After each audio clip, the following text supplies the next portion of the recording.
Hey guys, masih dalam rangka merespon panel MCU di Disney Investor Day, dan sekarang kembali akan membahas satu persatu upcoming project yang sudah diumumkan. Untuk video kali ini, kita akan ngebahas series dari Armor Wars. Meski di akhir film Endgame Tony Stark mengorbankan nyawanya, sosoknya belum benar-benar berakhir di MCU. Cerita Tony Stark tidak akan berakhir hanya karena ia telah menghentikan Thanos dengan jentikan jarinya. Tidak salah saat dia memberikan salah satu peninggalannya kepada Peter Parker yang merupakan teknologi yang bernama EDIT.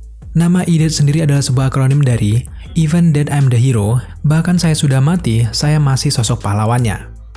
Memang terdengar sangat narsis, tapi itulah Tony Stark. Kaya raya, cerdas, dan juga narsis. Meskipun begitu, kalimat narsisnya itu sebenarnya adalah sebuah bukti bahwa ia tidak asal bicara guys. Meskipun ia sudah mati, ia memang masih meninggalkan teknologi yang dibutuhkan oleh semua anggota Avengers. Jangankan untuk superhero, teknologinya bahkan begitu diidamkan oleh musuh-musuhnya. Tentu kalian masih ingat dengan salah satu adegan di Infinity War. Di momen-momen Iron Man battle dengan Tony Stark begitu kaget ternyata Thanos ini begitu mengenalnya. Saat itulah Thanos menjawab dengan kalimat, bukan hanya kau yang dikutuk dengan kecerdasan. Bahkan supervillain dari luar angkasa pun ternyata sangat mengenal Tony Stark berkat kecerdasan yang dimilikinya. Well, mari kita kembali lagi ke series yang akan kita bahas. Armor Wars tidak akan jauh dari polemik yang ditimbulkan oleh teknologi dari Tony Stark. Seperti apa sih series ini akan berjalan? Mari kita langsung ke pembahasannya. Armor Wars adalah sebuah arc yang terjadi di komik Iron Man isu bagian 225 sampai ke bagian 232 yang diterbitkan di tahun 1987 sampai ke tahun 1988. Komik ini ditulis oleh Bob Layton dan juga David McSally. Armor Wars sendiri bercerita tentang teknologi Tony Stark yang jatuh ke tangan yang salah dan ternyata digunakan untuk melakukan kejahatan. Tony Stark dengan bantuan Rudy dan juga Scott Lang berusaha menghentikan kejahatan itu. Nah ini merupakan premis utama dari cerita Armor Wars. Teknologi Tony Stark tampaknya memang berdampak bagi seluruh kehidupan di dunia Marvel. Di MCU sendiri, teknologinya sudah berkali-kali menyebabkan masalah yang sangat besar. Maka dengan sangat pantas, jika musuh terbesar dari Iron Man adalah dirinya sendiri. Dimulai dari film pertamanya, ketika Tony Stark ini pertama kali menciptakan akreator dan juga kostum Iron Man pertamanya. Teknologi yang dibuatnya itu justru menciptakan villain untuk dirinya sendiri, yakni Obadiah Stane yang sangat terobsesi untuk memiliki teknologi dari Iron Man. Selanjutnya di film Iron Man yang kedua. Di sequel ini, giliran pemerintah dan juga Hammer pesaing bisnisnya yang sangat terobsesi dengan Iron Man. Selain Hammer, ternyata ada juga villain utama dari sequel ini, tentu saja Ivan Vanko alias Whiplash. Perseteruan antara Vanko dan juga Tony Stark bahkan bermula dari ayah mereka masing-masing. Ivan Vanko kemudian membuat arc reaktornya sendiri untuk menghadapi seorang Iron Man. Tidak berhenti di situ saja, di film Iron Man yang ketiga, di sequel ini jelas agak sedikit berbeda. Karena yang diekspos di film ini tentu saja ekstremisnya. Meski tidak berhubungan dengan arc reaktor, tetap saja proyek itu adalah bagian dari kesalahan Tony Stark. Yang paling besar dampaknya ada di film Age of Ultron. Dengan bantuan Bruce Banner, lagi-lagi ternyata Tony Stark ini menciptakan musuh besar yang sangat merepotkan. Bahkan, Ultron kemudian menjadi salah satu penyebab lahirnya event Civil War setelah ia berhasil menelan banyak sekali korban di Sokovia. Nah itu permasalahan saat Tony Stark masih hidup. Bagaimana setelah ia mati? Tentunya tidak berhenti sampai di sini saja guys. Teknologi EDIT buatannya ternyata menjadi cikal bakal lahirnya Mysterio sebagai villain di Spider-Man Far From Home. Memang terlalu dini untuk menghentikan pembahasan tentang Tony Stark di MCU. Apalagi setelah Endgame, kita sama sekali tidak diberikan petunjuk bagaimana nasib Pepper Potts dengan kostum rescue-nya. Di final battle Endgame, kita juga melihat bagaimana Pepper Potts ini sudah sangat menguasai armornya itu. Selanjutnya, ada karakter penting yang sayang untuk dilewatkan begitu saja. Siapa dia? Dia adalah Colonel Rhodes alias War Machine. Kita semua tahu bahwa Don Cheadle ini akan kembali memerankan Colonel Rhodes untuk series Armor Wars ini. Sejauh ini hanya itu satu-satunya kabar atau petunjuk resmi mengenai series itu. Lalu pertanyaannya, bagaimana MCU akan mengadaptasi cerita Armor Wars ini ke dalam film live action? Sudah bisa dipastikan bahwa jalan ceritanya akan sedikit berbeda. Kalau di dalam komik, Iron Man sendirilah yang akan turun langsung untuk mengatasi masalahnya itu. Sementara untuk di MCU, Iron Man sudah tidak ada. Maka sebuah pilihan yang sangat tepat jika melibatkan War Machine di series ini. Di dalam komik, War Machine ini memang diceritakan sebagai karakter yang membantu Tony Stark untuk event Armor Wars ini. Di MCU sendiri, Rudy merupakan karakter yang dipercaya oleh Tony Stark untuk menggunakan teknologinya. Meski memang jalan ceritanya akan sedikit berbeda, series Armor Wars ini sepertinya masih akan tetap mengadaptasi premis dari komik aslinya. Dengan langkah seperti itu, tentu ada peluang bagi musuh-musuh Tony Stark di masa lalu akan kembali lagi di series ini. Ini juga akan membuka kemungkinan akan petunjuk siapa villain di series ini nantinya.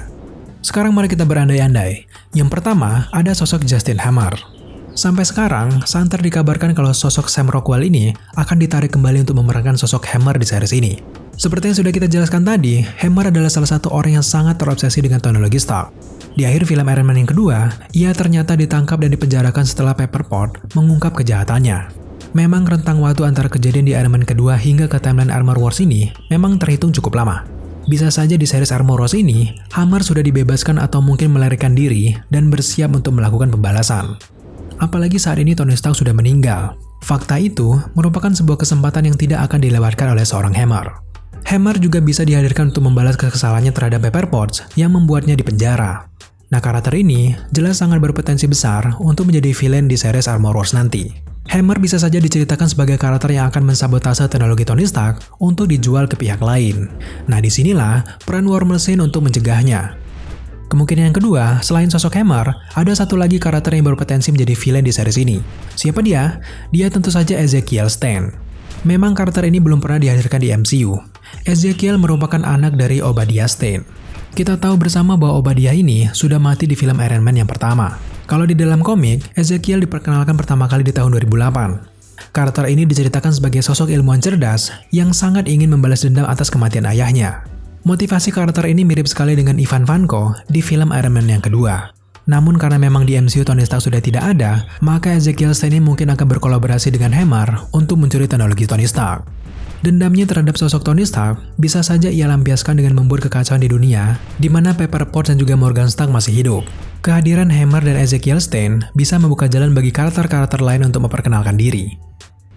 Sekarang mari kita kembali ke skenario di mana sosok Hammer lah yang akan mencuri teknologi Tony Stark. Meskipun dia tidak secerdas Tony Stark, Hammer tetaplah seorang ilmuwan yang mampu mengembangkan sebuah teknologi. Ia bisa saja membuat armor-armornya sendiri berdasarkan blueprint dari teknologi Tony Stark. Hammer bisa menggunakannya sendiri seperti apa yang dilakukan Obadiah Stane. Atau bahkan ia membiarkan Ezekiel Stane yang berada di balik armor tersebut. Kemungkinan lain adalah Hammer ini menggunakan naluri bisnisnya dengan menjual armor-armor tersebut ke tangan-tangan lain yang membutuhkan. Dengan begini, karakter-karakter seperti Beetle, Showcase, Titanium Man, dan juga Profesor Power bisa dimunculkan. Mereka semua adalah villain di cerita Armor Wars di versi komik yang juga memiliki armor seperti Iron Man. Maka sesuai judulnya, series ini akan menampilkan battle armor yang sangat keren. Dengan kemungkinan daftar villain seperti itu, War Machine jelas akan sangat kerepotan. Maka disinilah peran seorang Scott Lang alias Ant-Man yang sangat dibutuhkan di series ini. Seperti cerita di dalam komik, Ant-Man memang ada di dalam Ars Armor Wars ini. Di MCU sendiri, Ant-Man sudah menjadi bagian penting di Avengers. Kabar mengenai akan bergabungnya Paul Rudd di series ini juga sangat dinantikan oleh kita semua. Meskipun memang hanya sebatas rumor, namun skenario itu bisa saja diterapkan.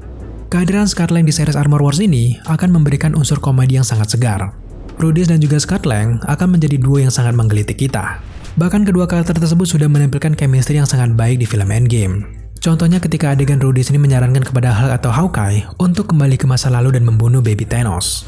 Rudy dan juga Scott Lang ini lalu menyebutkan referensi film yang menunjukkan aturan-aturan dalam time travel. Jelas kalau kita melihat adegan mereka, keduanya memiliki pola pikir dan juga selera komedi yang sama. Selain dari sisi adaptasi origin story, kehadiran Ant-Man juga akan menguntungkan dari segi entertainment-nya. Apalagi ceritanya dikemas dalam format series. Tentu sangat butuh unsur komedi dan juga kejutan agar tidak cenderung membosankan. Penampilan Scott Lang juga nantinya bisa dikoneksikan ke sequel Ant-Man selanjutnya. Namun kita memang belum tahu banyak yang mana yang akan tayang duluan. Apakah Ant-Man Quantumania atau justru series dari Armor Wars? Well, memang semua itu masih sebatas teori guys. Kita juga masih terus menunggu perkembangan dan juga kabar resmi mengenai series ini. Kalau menurut kalian, karakter apa saja yang berpeluang untuk muncul di series Armor Wars ini? Tambahkan pendapat kalian di kolom komentar di bawah. Oh iya, ada satu lagi tambahan informasi. Sosok War Machine ini bisa diproyeksikan sebagai mentor untuk penerus Iron Man selanjutnya. Siapa dia? Yap, siapa lagi kalau bukan Riri Williams yang akan diperankan oleh Dominic Thrones. Sosok Riri Williams akan beraksi di seriesnya sendiri yang berjudul Ironheart. Atau mungkin saja, Riri Williams akan muncul juga di series Armor Wars bersama dengan Ant-Man. Untuk menjawab semua pertanyaan itu, Daily Screen akan membahas series ini di video-video selanjutnya. Oke guys, terima kasih kalian sudah menyaksikan video ini sampai selesai. Jika kalian memiliki teori lain, jangan segan-segan untuk tambahkan di kolom komentar di bawah. Terima kasih kalian sudah menyaksikan video ini sampai selesai. Jika kalian suka dengan konten seperti ini, jangan lupa dukung kita dengan cara subscribe, like, komen, dan share, serta jangan lupa juga untuk nyalakan notifikasi, agar kalian mengetahui apabila Daily Screen mengupload video setiap harinya. Thank you guys.